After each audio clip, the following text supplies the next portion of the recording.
발로 쓴 칙칙한 기사는 가라 발칙한 경제입니다. 재미있는 경제 이야기 들려드리겠습니다. 머니투데이 방송 권순우 기자 함께합니다. 어서 오세요. 안녕하세요. 상식에 반대말은 욕심이라고 생각하는 상식주의자 권순우입니다. 네, 반갑습니다. 저는 시장을 읽는 남자 이주호 앵커입니다. 자, 요즘에 난리 났죠. 난리죠. 난리도 이런 난리가 없어요. 원유 시장에서. 뭐 우리 어머니 말씀에 따르면 쌍팔년도 이후에 처음이다. 64년 이후에 아니, 처음이다. 쌍팔년도 이런 일이 있었어요. 아니, 없었죠. 그러니까 옛날 이후에 뭐 그러니까요. 유사일에 처음이다라고 해도 과언이 아닐. 사실 웃을 수 있는 내용은 아니긴 한데 참 너무 와 이런 일도 다 생기나? 라는 생각이 들 정도로 유가가 물론 단발적이긴 했지만 뭐 마이너스 34달러까지 가기도 했었어요. 자, 일단 우리가 오늘 여러 가지 이야기를 한번 해드릴 거예요. 유가에 대한 이야기도 한번 해드리고 그 원인이 무엇이었는지 여기에다가 진짜 난리가 나서 많은 분들이 그러니까 고통을 겪고 있는 원유 ETN과 ETF 상품에 도대체 어떤 문제점이 존재하는지까지 저는 개인적으로 맨 마지막 부분에 원유에 투자할 때는 이 투자 관점에서 어떻게 봐야 되는지까지 좀 얘기를 해드리도록 하겠습니다. 먼저 원유부터요. 원유부터 하는데 제가 뭐 오죽했으면 원유 취재를 했겠습니까? 원유 난리도 아니니까 그런 건데 네네.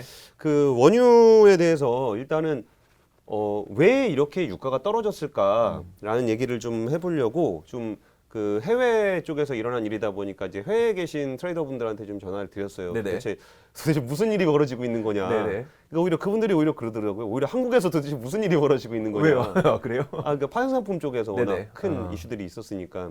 그래서 오히려 그분들이 유가에 대해서 설명해 주시는 방식은 굉장히 심플했어요. 그냥 유가는 그 공급과 수요에 의해서 결정이 된다. 그리고 유가는 현실을 굉장히 잘 반영을 한다. 뭐 이런 되게 단순한 얘기였어요. 그러니까 하나하나 따지고 들어가 보면은 일단 주가하고 비교를 했을 때 주가는 코로나19 때문에 굉장히 이제 급격하게 떨어졌다가 정부의 부양책과 통화적 완화책이 나오면서 좀 반등을 했잖아요. 그러면서 제가 걱정하는 부분들이 저희가 예전에 그 1700 얘기할 때 뭐 1700이요? 그 주가 1700 얘기하면서 위로 갈 거냐 아래로 갈 거냐 아래로 갔을 때 이게 좀 어떻게 하면은 좀 더 오래 디플레이션이 지속될 것이냐 이런 얘기를 한 적이 있었잖아요. 그것처럼 주가는 그 어떤 실물의 경제가 굉장히 침체되어 있다라는 거를 아직 반영하고 있지 않잖아요. 저 아직 지표도 안 나오고. 근데 유가는 오히려 그 부분에서 굉장히 빠르게 대응을 한다는 거예요. 뭐냐? 그러니까 기름이라는 거를 사면 누군가가 쓰잖아요. 쓸 때 공장을 돌리든 차를 타든 플라스틱을 만들든 비행기를 날리든 결국 쓴다는 거죠. 근데 쓰는 쪽에서 그 부분들이 많이 안 쓰게 되면 이거는 그냥 남는 기름이 그냥 그대로 남아 있다는 거예요. 그렇기 때문에 주가처럼 한 2년 후, 3년 후를 바라보고서 좀 기대가 높다. 뭐 5G가 된다, 바이오가 된다 해서 높게 갈 수 있는 그런 성질의 물건이 아니라는 거예요. 그러니까 유가가 지금 하락하고 있는 거는 너무나 당연하게 공급이 많든가 수요가 없든가 여기에 의해서 반응을 하는 거지 여기에 뭐 다양한 복잡한 뭔가를 들이댈 필요가 별로 없다는 얘기였어요. 그중에 일단 공급보다는 수요가 중요하다는 얘기를 하는데 사실 공급이라는 것이 재밌습니다. 뭐 사우디의 뭐 빈살만과 빈살만이 저보다 동생입니다. 우리 살만이가 이제 험악하게 막 이렇게 하는 그런 것과 뭐 러시아 또 우리 푸틴 형님 또 곰 타고 다니면서 막 그래 감상가 막 이런 거 하고 뭐 트럼프가 어서 훈수 두고 막 이런 국제 정치적인 또 이란 또 얘기 나오고 그런 부분들이 있긴 하지만 사실 그쪽 단에서는 그다지 큰 이슈는 아니라는 평가를 하고 있어요. 이게 뭐냐면은 일단은 국제 정치적인 거는 그럴 수도 있지만 그걸 확인할 수도 없고 대응을 해야 되는 차원인 거지 이걸 굳이 뭐 알려고 하고 사실이 뭔지를 뭐 궁금해하는 것도 큰 의미는 없다는 거예요. 그러니까 예를 들어 이런 거죠.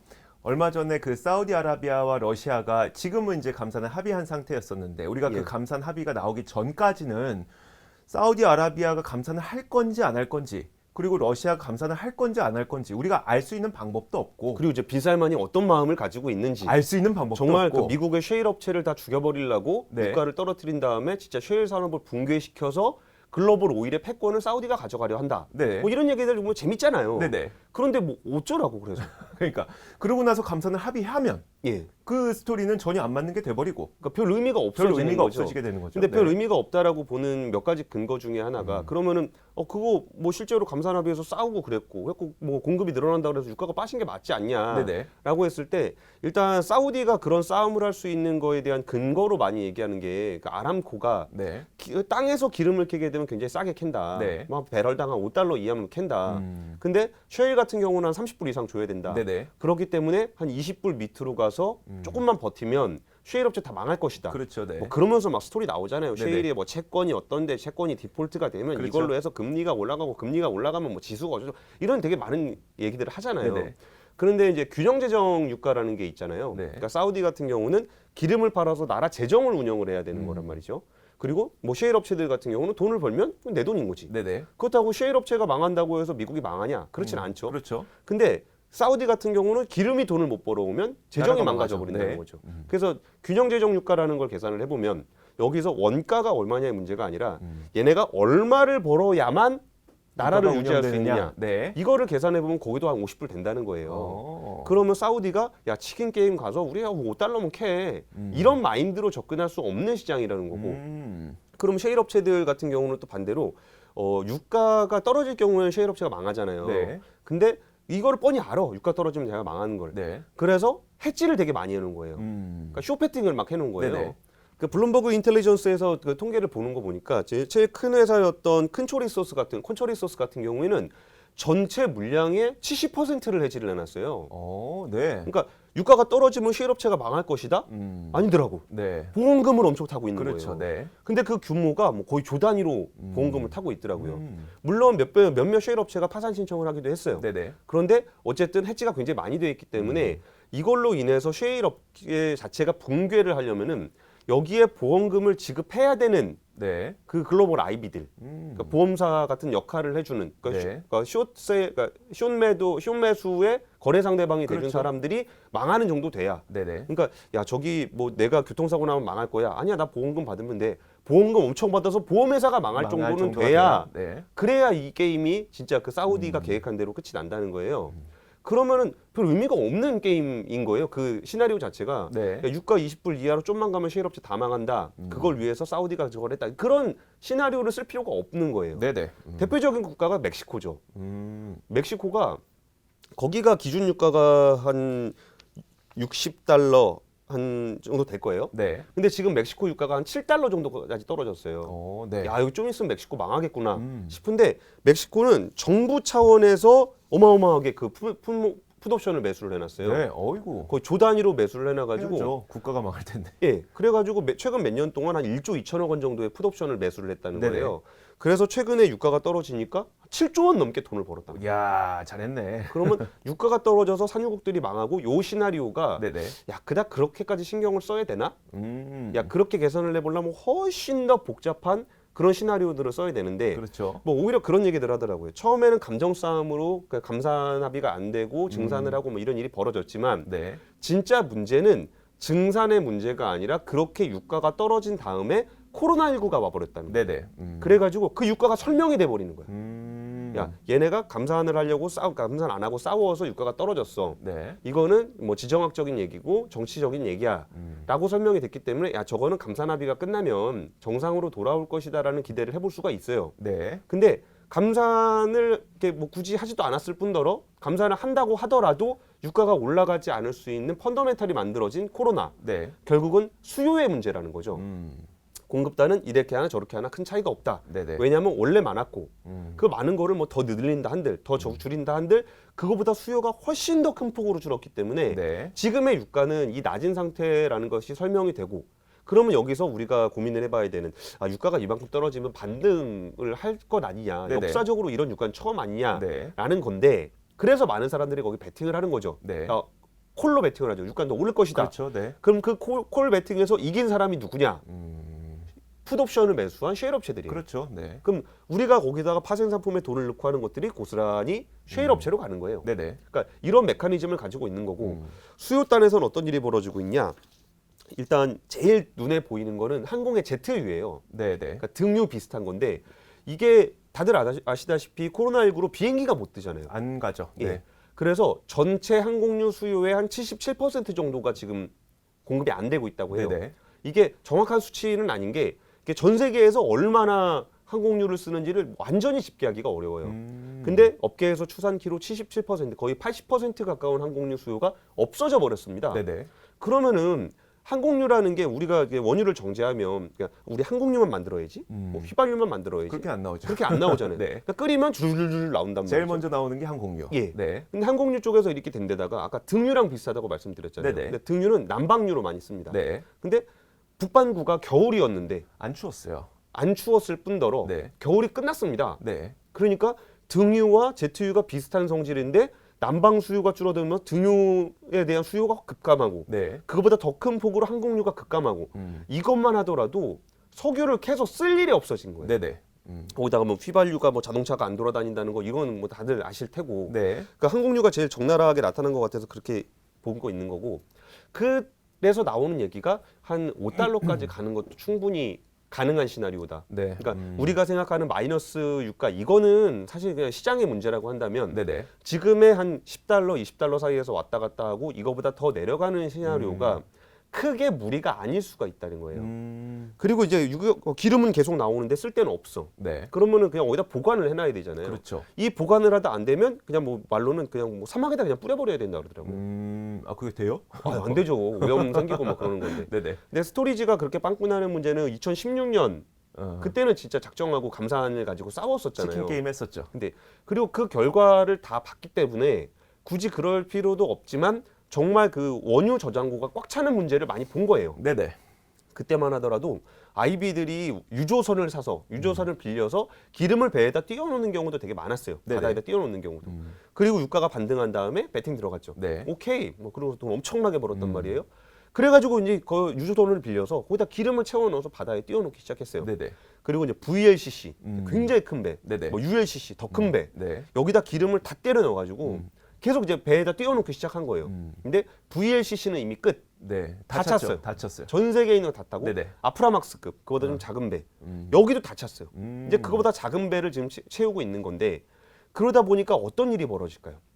그 선박 회사들이 돈을 엄청 벌었다고 하던데. 선박 회사가 운임이 엄청나게 올라간 그러니까요. 거예요. 네. 운임이 엄청났는데 뭐 선박 회사 돈을 많이 벌었다라고 보기도 좀 어려워요. 네. 왜냐하면 물동량이 줄었기 때문에 선박 물동량에서 굉장히 줄어들었고 네네. 유조선에서는 많이 올랐고 네. 뭐 이런 상황이라 그렇게 대박이 나거나 그런 문제는 아니라 근데 어쨌든 배가 더 이상 없다. 원유를 실을 곳이 없다라는 것이 너무나 적나라하게 드러나고 있는 지표가 운임 지표인 거예요. 네네. 근데 운임이 얼마나 올랐냐? 한 3배 올랐다면서요? 한 5배 다섯 배 얘기를 기본으로 나오고 와. 뉴욕타임즈에서 보도했던 거는 200만 배럴짜리 VLCC 임대료가 10배가 올랐다는 거예요. 10배나 올랐다고요? 예. 와. 그리고 제가 취재했던 분이 해주셨던 얘기는 이게 되게 숫자가 되게 잘 들어와서 네네. 이렇게 정확하다라고 보지 마시고 뭐 이런 정도다라고 그러니까 인식을 트렌드가 하면 그런 상황이라는 예. 걸 봐야 돼요. 왜냐하면 우리가 이 모든 운임료가 다 제각각이에요. 그냥 평균적으로 대략 어느 정도다라고 얘기를 할 수 있는 거지. 이게 2배는 얼마, 2배는 얼마 이게 다 다르니까 예, 예. 대략적으로. 네.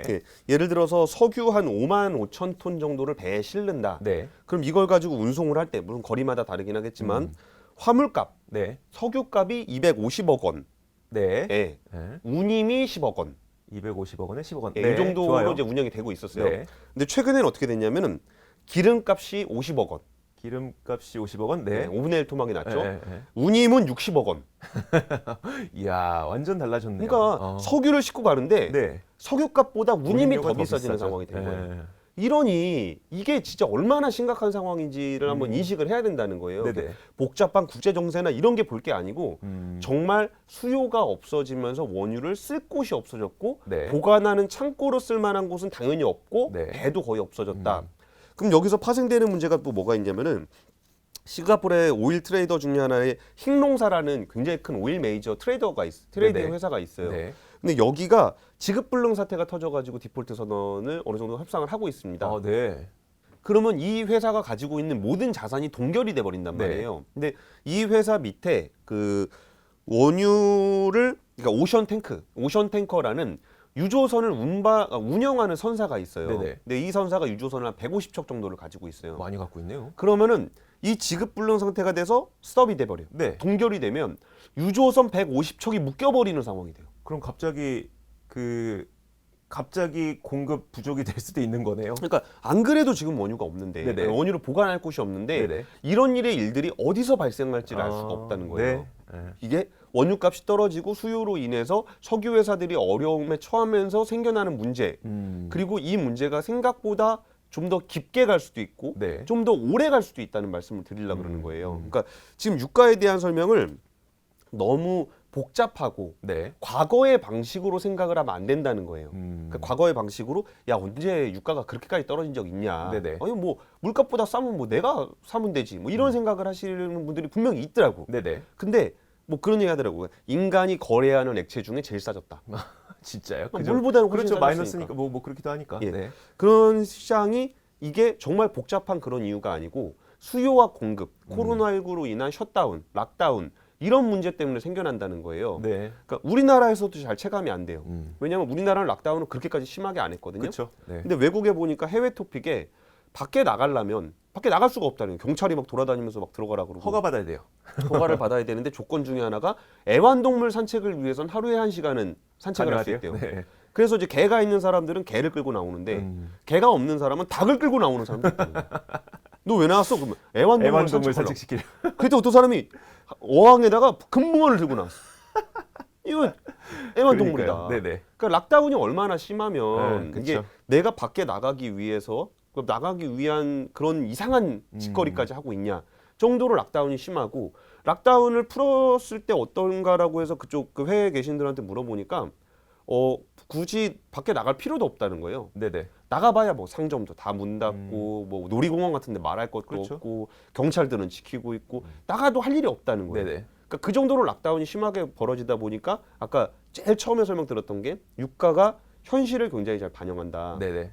라고 해서 아까 유가가 마이너스 37불 가고 막 이런 거 보면은 야 뭔가 이게 파생 상품의 복잡한 시장 원리에 의해서 뭔가 유가가 되게 비이상적인 가격을 보이고 있는 거 아니냐라고 생각을 하실 수가 있는데 네네. 아니라는 말씀을 드리는 거예요. 그냥 현실 그대로다. 현실 그대로. 그리고 뭐 선물하고 현물이 있으면은 선물하고 현물은 그러니까 좀 이렇게 어긋날 때가 있잖아요. 네네. 근데 그럼에도 불구하고 유가를 트레이딩하는 사람 입장에서는 그 선물이라는 거의 가격이 크게 어렵지 않다는 거예요. 왜냐하면 기름을 살 때 우리가 이제 휘발유 살 때 가서 뭐 얼마치 넣어주세요. 네네. 이렇게 우리는 거래를 하지만 네. 가격을 크게 거래하는 사람은 다음 달에 얼마 해가지고 내가 계약을 할게요. 이런 식으로 계약을 그렇죠. 하잖아요. 네. 네. 오늘 물량이 크니까. 그러면은 사실상의 현물 가격하고 같다는 거예요. 선물은. 네네. 어차피 다음 달 되면 내가 사와야 되는 가격으로 거래를 하는 거니까 그렇죠. 이게 뭐 특별히 뭐 유가 상승에 대한 기대감 그런 거 없다는 거예요. 그런 게 있으면 바로바로 아비트리지가 돼버려서 네네. 이게 진짜 시장 기준가를 맞춰가는 과정이기 때문에 지금의 유가가 지나치게 낮다고 평가하면 안 된다. 네네. 그리고 뭐 금융시장의 변동성으로 인해서 뭔가 왜곡이 됐다라고도 생각할 필요가 없다. 네네. 왜냐하면 실제 수요가 그렇게 많이 빠져 있고 그 정도의 낮은 흐름을 보이고 있다. 그래서 유가가 5달러까지 가게 되는 상황이 갈 수도 있고 생각보다 코로나19의 여파가 길게 이어지면 유가가 낮은 수준에서 길어질 수 있다. 이런 얘기로 지금 설명을 좀 하고 싶었습니다. 좋습니다. 자, 일단 저는 원유 ETN과 ETF 상품을 아마 예전부터 들으셨던 분들이라면 제가 굉장히 좋아한다는 걸 아실 거예요. 저는 그죠? 원유뿐만 아니라 천연가스도 ETN과 ETF 상품을 굉장히 좋아했었고 그 당시에 막 많은 분들에게 이거 좋다. 그러니까 좋다는 게 뭐 많은 질문을 받았죠. 얼마 넣길래 저렇게 얘기하냐. 그러면서. 그랬는데 예.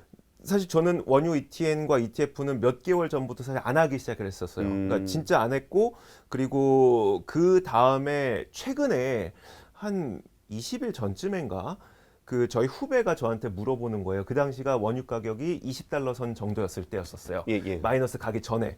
그때 후배가 저한테 물어보면서 선배 20달러면은 이렇게 있었던 적이 없었잖아요. 왜냐하면 2016년 저점이 26달러인가 그랬기 때문에 20달러면 이랬던 적이 없잖아요. 라고 하면서 저 원유 ETN 뭐 ETF 좀 들어가도 될까요? 라고 얘기를 하길래 제가 딱 한마디 했던 게 뭐였었냐면 내가 지금 이 원유 상품들은 예. 상품이 제 기능을 할 수 없는 뭔가 이상한 상태다. 이거는 네가 방향을 맞춰도 돈 딸 수 없는 상태다라는 얘기를 했었어요. 그때 얘기했던 게 뭐였냐면 진정 얘기하지. 방송에서. 근데 그러다 틀리면 어떡해요. 이게 참 항상 방송을 하면서 뭐 아쉬운 점이긴 한데 내가 했던 이야기가 틀릴까봐 그 당시에 못하는 경우 분명히 존재를 해요. 그쵸. 뭐 예. 어쩔 수 없는데 어쨌든 그 당시에 괴리율이 한 60% 정도 벌어져 있을 때였었어요. 지금보다는 좀 더 나았어요. 근데 저는 그 당시 무슨 생각이 들었었냐면 2018년 2월, 3월을 아마 떠올려 보시면 그 당시에 증시가 매우 좋다가 2018년 2월쯤인가 뭐 갑자기 금리가 3%를 넘어섰다고 하면서 뭐 금리 때문에 사람들이 주식에서 채권으로 돈을 옮겨가는 바람에 주식시장이 갑자기 급락했던 그런 경험 다 기억하실 겁니다. 근데 그 당시 어떤 일이 또 한 가지가 벌어졌었냐면 예.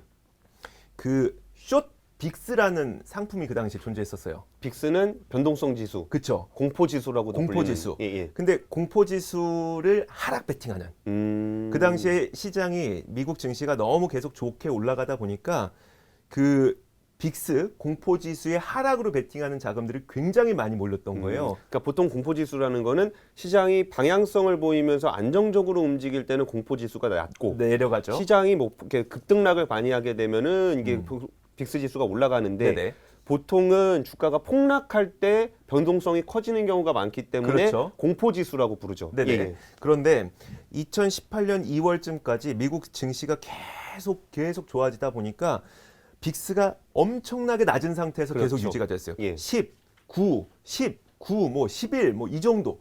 근데 이렇게 계속 낮은 상태임에도 불구하고 증시가 계속 좋다 보니까 빅스를 숏 배팅하려는 자금들이 계속 몰아친 거예요. 그러니까 이게 상품이 지금 원유도 마찬가지잖아요. 원유도 사고자 하는 사람들만 많고 예. 팔고자 하는 사람이 없으니까 괴류 엄청 벌어지면서 상품이 문제가 생긴 거잖아요. 예. 숏 빅스도 마찬가지로 팔고자 하는 사람들만 많고 사고자 하는 사람들이 없다 보니까 이 상품에 문제가 생기면서 이 상품이 소위 깨졌다고 표현을 하는데 상품이 망가진 겁니다. 예. 그러다 보니까 여기에서 어떤 과정을 거쳐서 이게 푸르륵 무너지면서 시장이 크게 무너졌다는 그런 분석도 분명 존재를 하거든요.